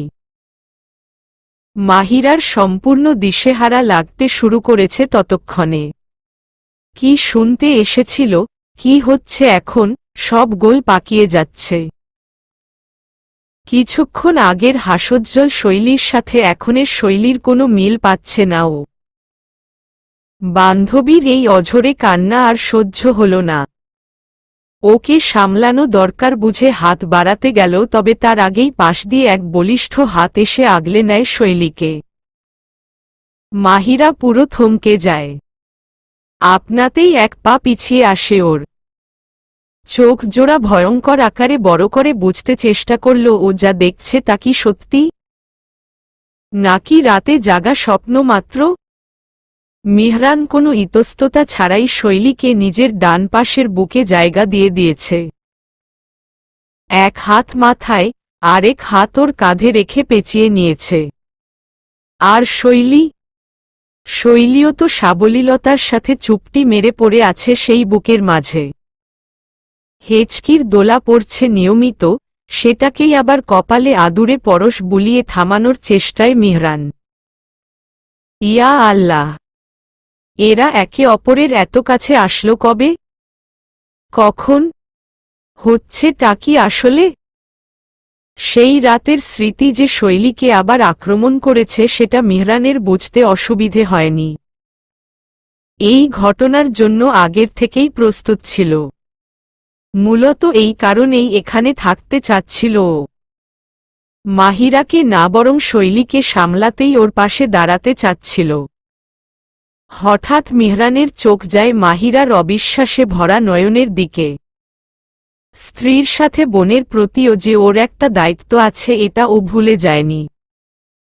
মেয়েটা নিশ্চিত এই মুহূর্তে ভীষণ রকমের শোকর এসব দেখে। কিছু ভুল বুঝে ফেলার আগেই ওকে থামাতে হবে ভেবে নিচে শৈলীর কানের কাছে মুখ নিল মিহরান। শৈলী, মাহিরা, এই একটা শব্দই যথেষ্ট ছিল শৈলীকে ধাতস্থ করার জন্য। কান্না আগেই থেমেছিল, যাও একটু ফোফাচ্ছিল, তা থেকেও সামলে নিল নিজেকে। চোখ থেকে পানি মুছে একদম সোজা হয়ে দাঁড়াল। মাহিরা অপলক একবার নিজের ভাইয়ের দিকে চাইছে তো একবার বান্ধবীর দিকে। কি বলবে বা কোনো ধরনের প্রশ্ন করলে ঠিক উত্তর পাওয়া যাবে তা বুঝতে পারছে না ও। তবে ওর এই দনমন ভাবটা তখনই দূর করতে উদ্যত হয় শৈলী। সরি মাহি, আমি মাঝপথেই নিজের খেই হারিয়ে ফেলেছিলাম। আসলে স্মৃতিটা এতটাই ভয়ানক যে আমার জানা নেই আমি কখনো সেটা ভুলতে পারব কিনা। মাহিরা এবার অধৈর্য হয়। বলবি তো কি হইছে? শৈলী তাকায়। আমাদের পিকনিকে রাতে আমার সাথে অনেক ভয়াবহ এক কাণ্ড ঘটেছিল। শৈলী তারপর একে একে সব ঘটনা শোনায়। লাবণ্য ওদের রুম থেকে নিয়ে বের হওয়া থেকে ছেলেদের রেস্ট হাউস যাওয়া, শৈলীকে বাকি বান্ধবীদের থেকে আলাদা করে ফেলা, তারপর ছলনার জালে ফেলে রুমে বন্দি করা, সব কিছু বলে। এইটুকু শুনেই অস্ফুট চিৎকার বের হয় মাহিরার মুখ থেকে। নিজের প্রাণের প্রিয় বান্ধবীর সাথে এত কিছু ঘটে গিয়েছে শুনে ওর পৃথিবী থমকে যায় মুহূর্তের জন্য। লাবণ্যর রগে রগে শয়তানি ঘোরে সেটা আমার জানা আছে। ও একটা বদমাশ মেয়ে। রিকের বিশাল বড় চামচি ও। আমি নিশ্চিত তোর সাথে এই ঘটনার পেছনে রিকের হাত আছেই আছে। কিন্তু লাবণ্যকে তো আমি ছাড়ব না। আমার বান্ধবীর দিকে হাত বাড়ানোর সাহস পাইল কিভাবে ও? একদিন ক্যাম্পাসে ওকে ধরি আমি, তারপর দেখ কি হয় ওর সাথে। আচ্ছা, তোকে বন্দি করার পর কি করল ও? শৈলী শ্বাস নেয়। আমাকে বন্দি করার পর তো ও আর আসেইনি। জানি না কতক্ষণ বন্দি ছিলাম। তবে ফেরেশতার মতন বাঁচাতে উনি চলে আসেন সেই রুমে দ্বার প্রান্তে। আমাকে সেখান থেকে উদ্ধার করেন। শৈলীর ইঙ্গিতে মাহিরা মেহরানের দিকে চায়।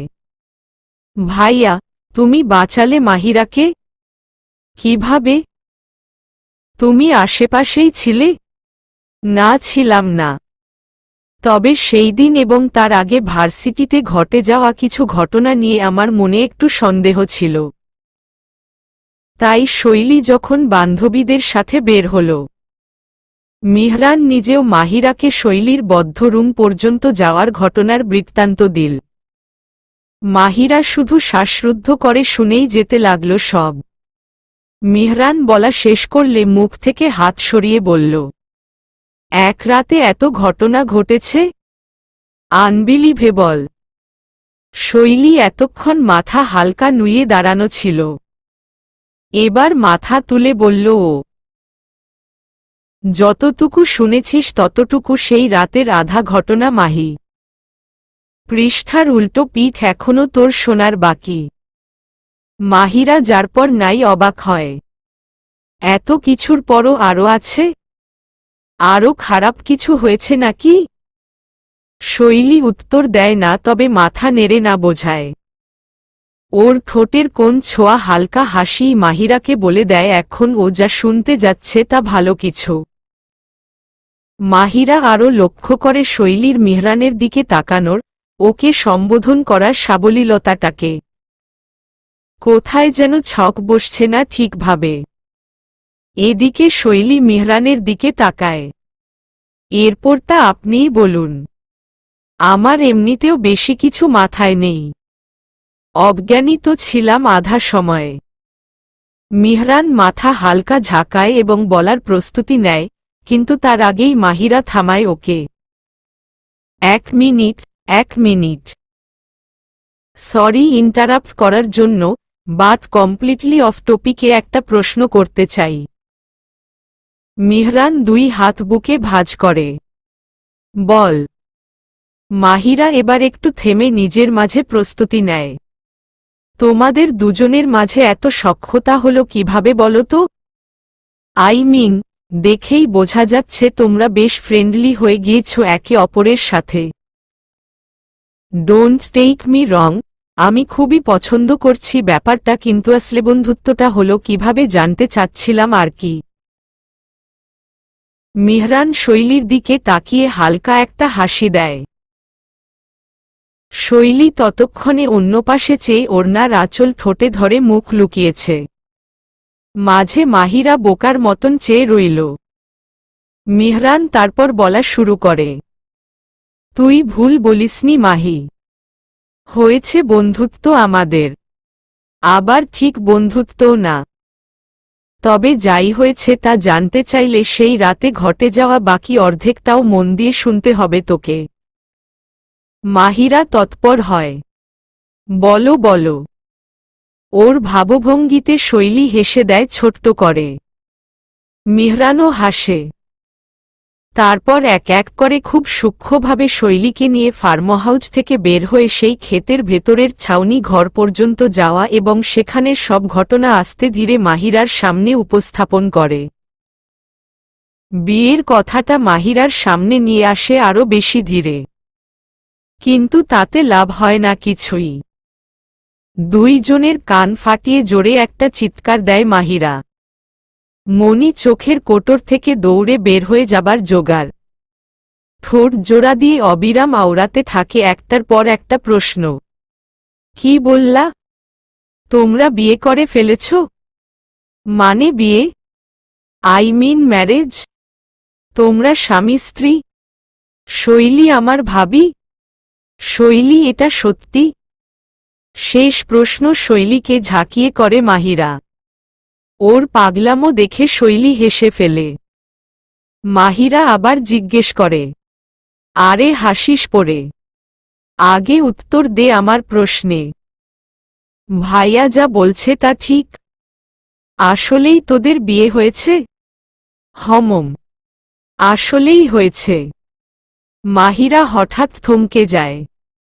তার মানে এটা ফান না? রিয়েলি বিয়ে হয়েছে? শৈলী হ্যাঁ সূচক মাথা ঝাঁকায়। হঠাৎ পুরো ছাদে স্তব্ধতা ছেয়ে যায় এক মুহূর্তের জন্য। এরপর হুট করেই মাহিরা দুই হাত উঁচিয়ে আবার চিৎকার দিয়ে ওঠে, ইয়াহু! আমার ইচ্ছা পূরণ হয়েছে। আলহামদুলিল্লাহ, আলহামদুলিল্লাহ, আলহামদুলিল্লাহ। ইয়া আল্লাহ, অনেক ধন্যবাদ আপনাকে। ইয়ে, শৈলু, তুই শেষ পর্যন্ত আমার ভাবি হয়েই গেলি। মিহরান না বুঝলেও শৈলী যেহেতু আগে থেকেই মাহিরার ইচ্ছার ব্যাপারে অবগত ছিল, তাই ও হেসে দিল।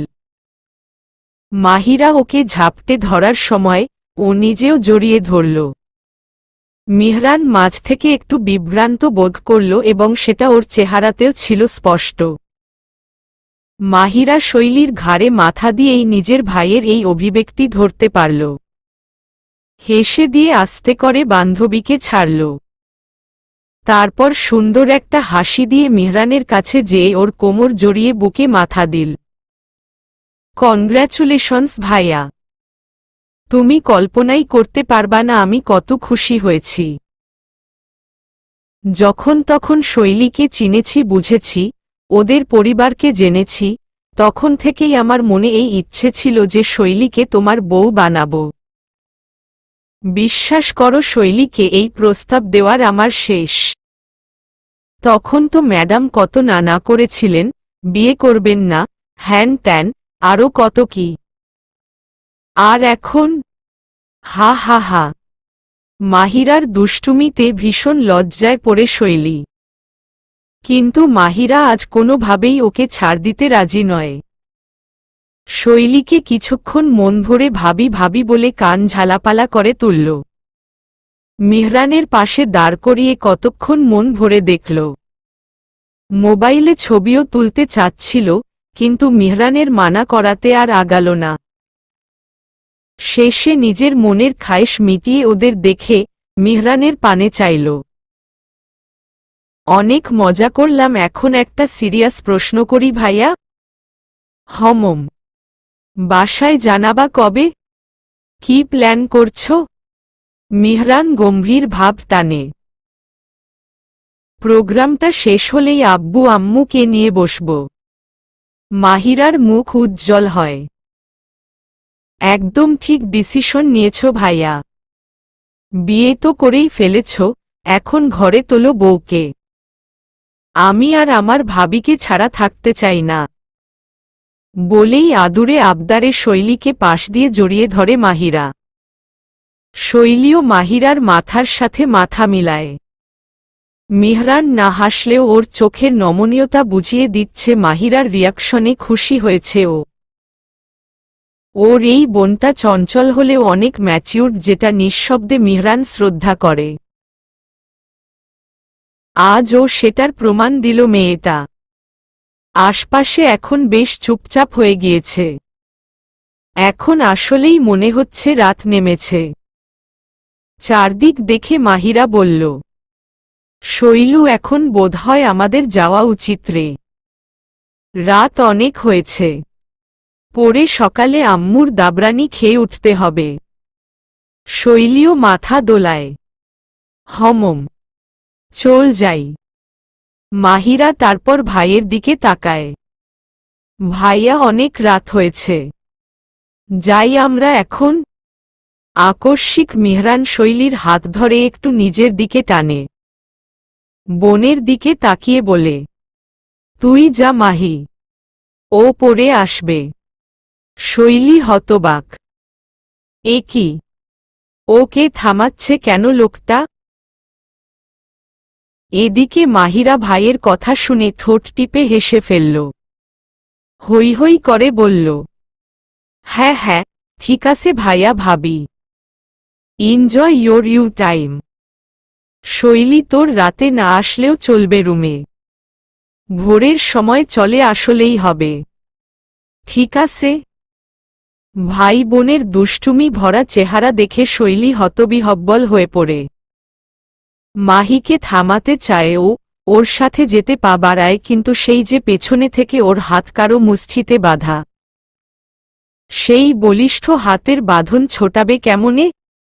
সেটা যে অসম্ভব। মাহিরা আর কোনো কথাই বলল না।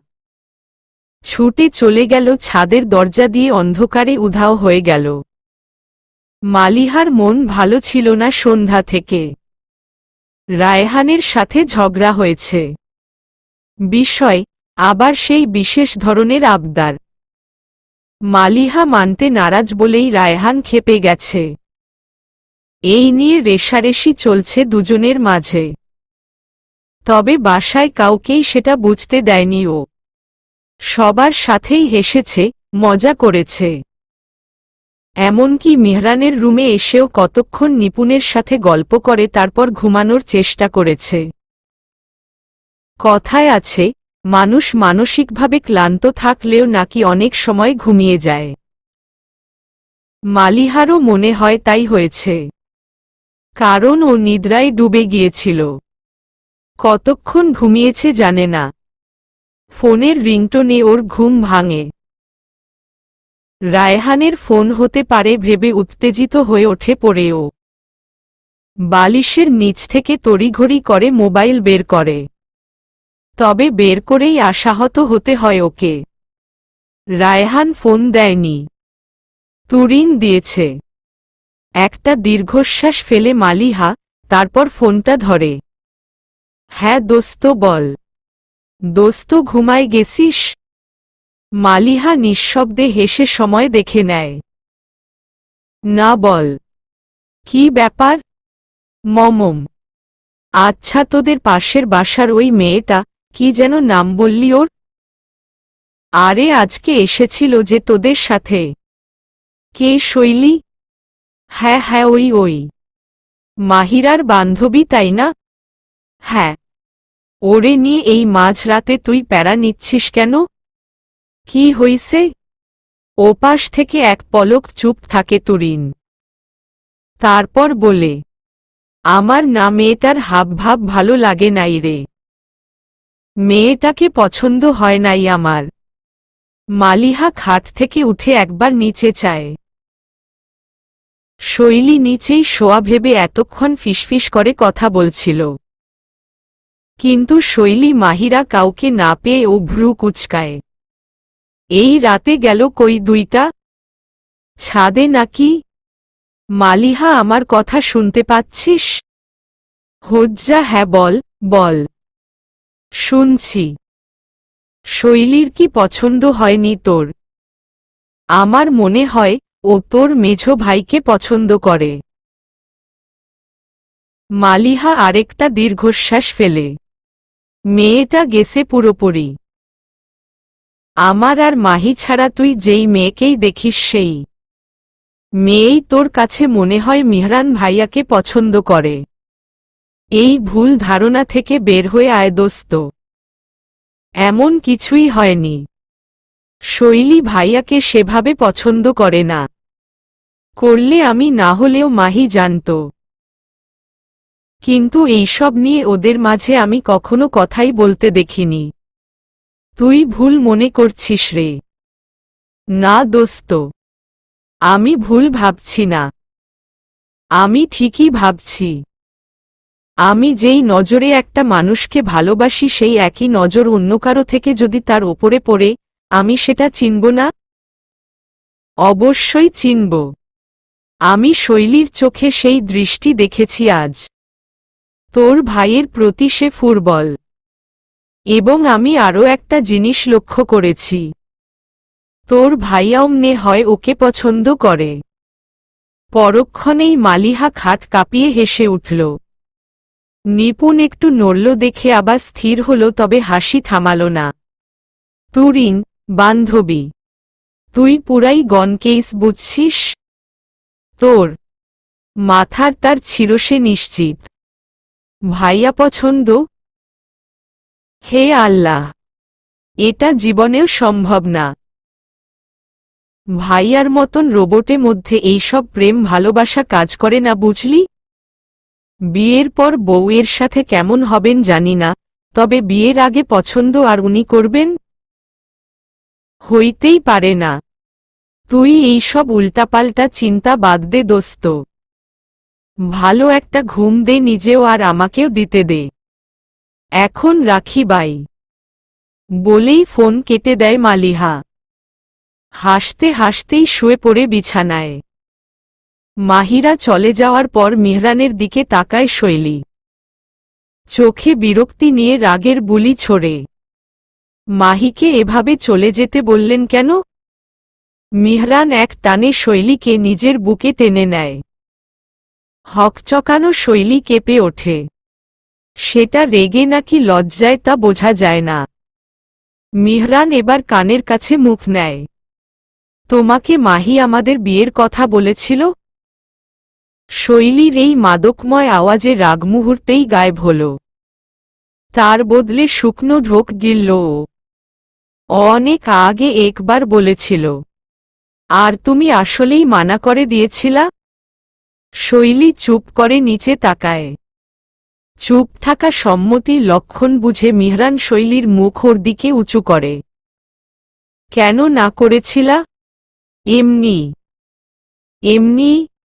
শৈলী মিহরানের হাত নিজের চিবুক থেকে সরায়। আরে ওটা তো ও সিরিয়াস হয়ে বলেনি। আর তখন আমি আপনাকে আমার স্যার ছাড়া আর কোনোভাবে চিনতাম না তো। তাই এখন চিনেছ? স্যার ছাড়া অন্যভাবে? শৈলী শিউরে উঠে। এরকম নিশুতি আধারে এই খাদে নামা কণ্ঠ ওকে ব্যাকুল করে তোলে। নিজের পুরো ভার আপনাতেই মিহরানের ওপর ছেড়ে দেয়। মিহরান ঠোঁটের ভেতরেই হাসে। আজকে সন্ধ্যায় আমাকে খারাপ মানুষ বলে চলে গেলা কেন রুম থেকে? শৈলী ক্ষীণ কণ্ঠে শুধায়। আপনি খারাপ তাই। অনেক খারাপ। তাই? কিভাবে? কি অপরাধ আমার? শৈলী ভেতর ভেতর কপট রাগে। এক একটা উদ্ভট দুষ্টামি করবে আর কেমনে খারাপ সেটা জিজ্ঞেসও করবে। জানি না। আমার মেসেজটা পড়ে নিজের রিয়াকশন দাওনি তো। শৈলীর কপালে চোখ উঠে। হায় হায়, এই লোক কি শুরু করল? এখনই এখান থেকে যেতে হবে, না হলে সর্বনাশ। শৈলী বাঁধন থেকে বের হতে তৎপর হয় কিন্তু সেটা তো পারেই না, বরং তখনই মিহরান ঘুরে শৈলীকে রেলিংয়ের পাশের দেয়ালে আটকায়। নিজের দু হাত দিয়ে দুপাশ থেকে ঘিরে ধরে ওকে। শুধু কথাতেই না, নিজের অর্ধাঙ্গের চোখেও এক অন্যরকম মাদকতার অস্তিত্ব পায় শৈলী। মিহরান কাছে আসে। ঠোঁটের ছোঁয়া দেয় শৈলীর কানের লতিতে। একপাশে মাথা ফেলে শৈলী খামছে ধরে ওর কামিজ।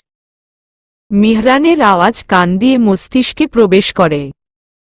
একটা কিসেই যদি আমি খারাপ হয়ে যাই তোমার কাছে, তাহলে সামনে কি হবে মিসেস মিহরান?